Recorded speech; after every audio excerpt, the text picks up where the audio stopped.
If you are expecting something or someone outside of you to fill a void that you are feeling within yourself, and if they leave, you are feeling abandoned, this means that you are first and foremost abandoning yourself in these places. You could not feel abandoned like somebody else.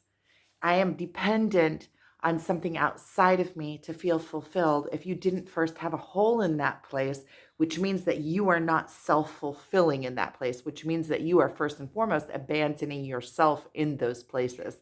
Whenever you are expecting somebody else to fulfill something within you, it means that you are not holding yourself up right in those places. So if you are feeling abandoned by someone, abandoned by a situation, feeling alone and a dependency on something outside of you, you need to first and foremost allow yourself to go into that gap. Go into that void, go into that place of emptiness. Don't try to grasp something outside of you to stick in that hole.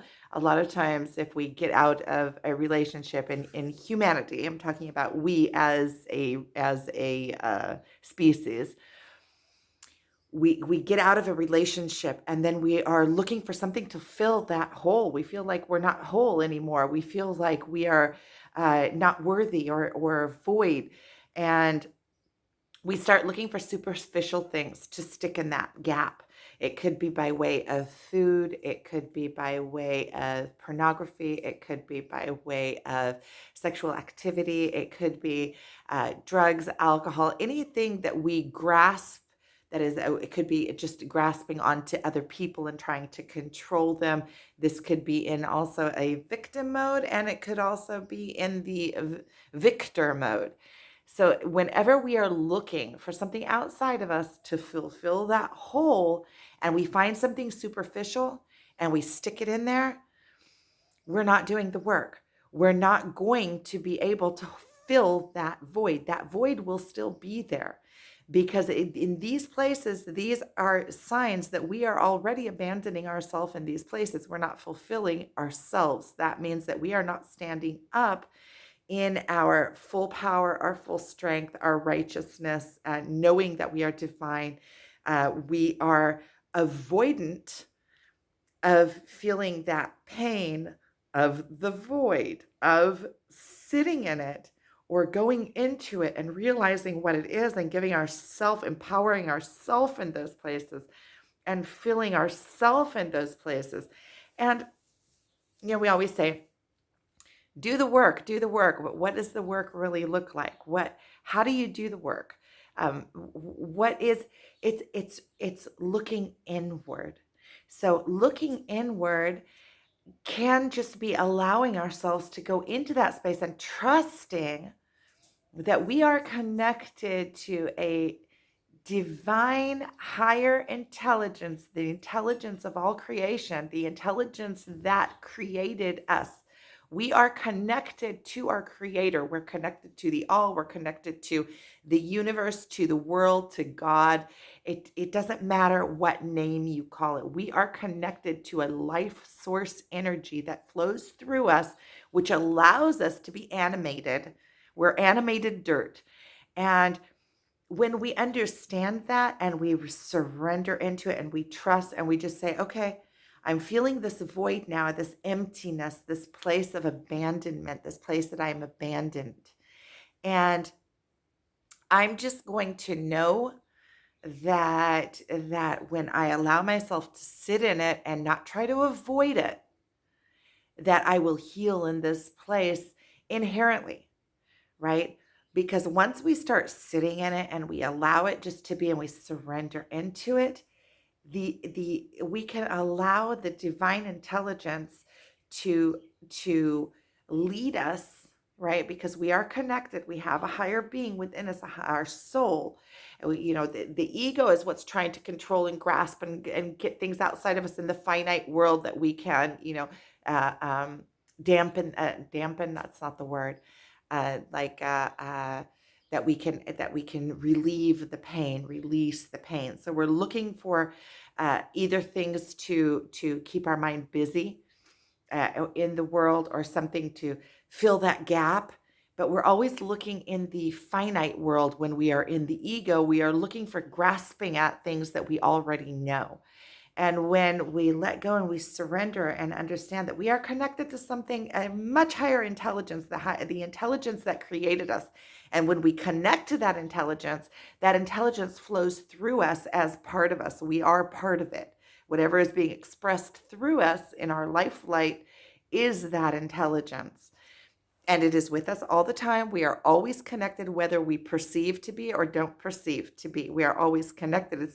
It's in the consciously knowing is where your power lies, because then you can harness that and you can be connected to the divine intelligence and harness it through you. So it's like adding power to power. But in order to do that, you have to relinquish control. Your ego has to relinquish control and step through the fear. Step through the fear of the unknowing. Step through the fear of that void. Step through the fear of I have to control everything. It's like you kind of let go of control in those places. I'm not saying not take action.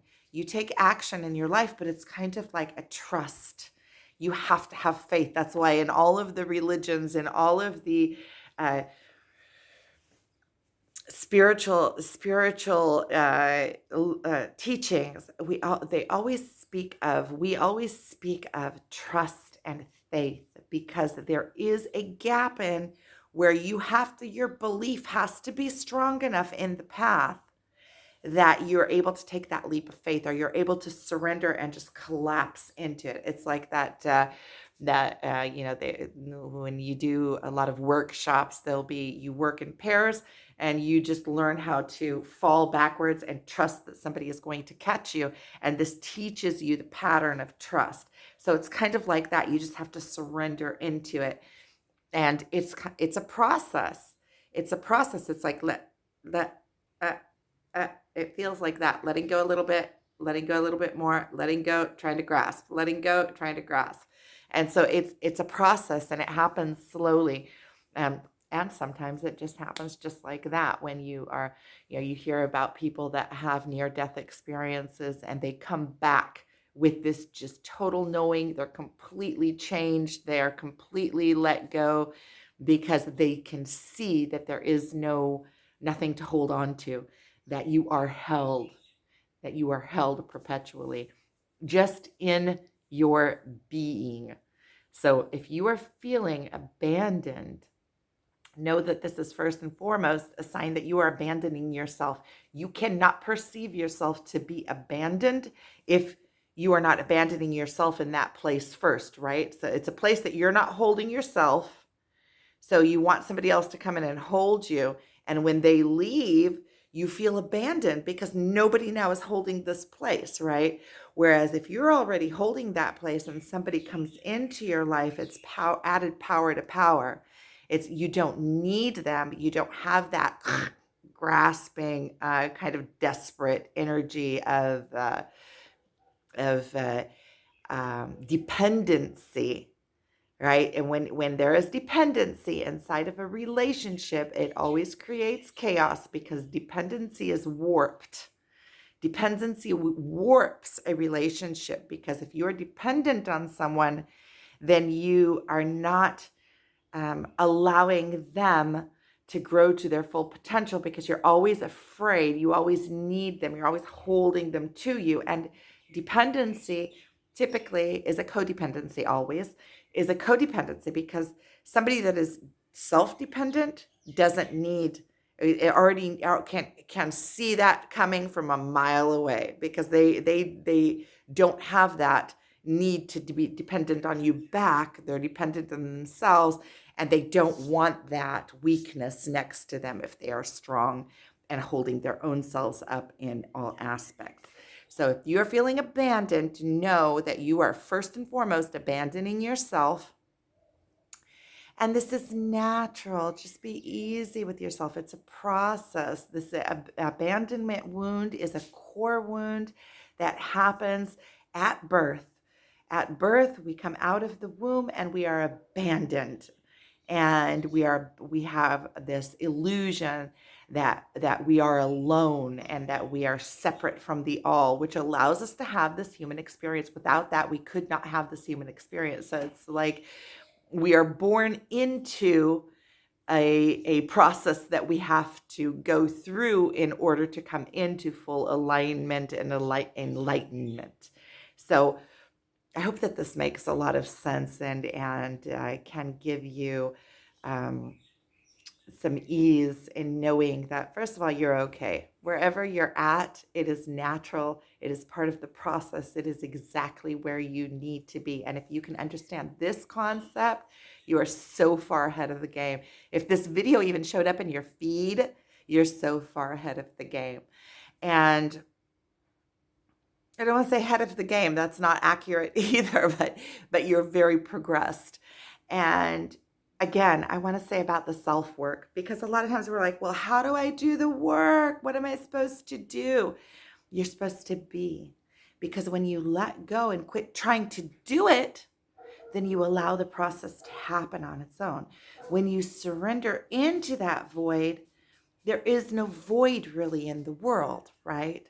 There is no gap, but there is an uncomfortableness when you let go of one thing, or one thing is pulled out of your life, or it's like the gum. What? So there is time. It's like a receding water, and then there's time for it to come back in. There's space for it to flow. As long as you don't try to stick a whole bunch of crap in there that's superficial, that's just going to give you an immediate ease, and you allow that space to be open for something more constructive, or something that is right to come in, it will fill. And your job is just to sift, to remain in that place. First of all, you're also expanding your emotions, knowing that you can be expanded in that way.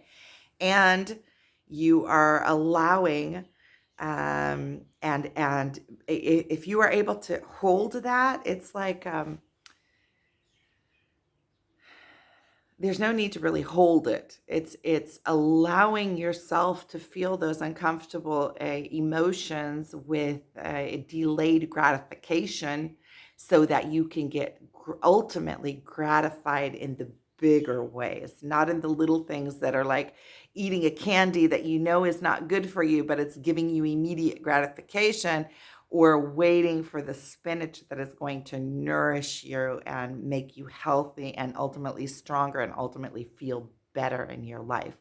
And then you will learn your strength and what you are capable of, and the emotions that you are capable of feeling. You're broadening your spectrum of emotions that you are capable of feeling, and also being able to be patient and waiting for all the better. So I'm sending you so much love. If you would like a one-on-one session with me, my contact information is below through my website. Thank you for being here.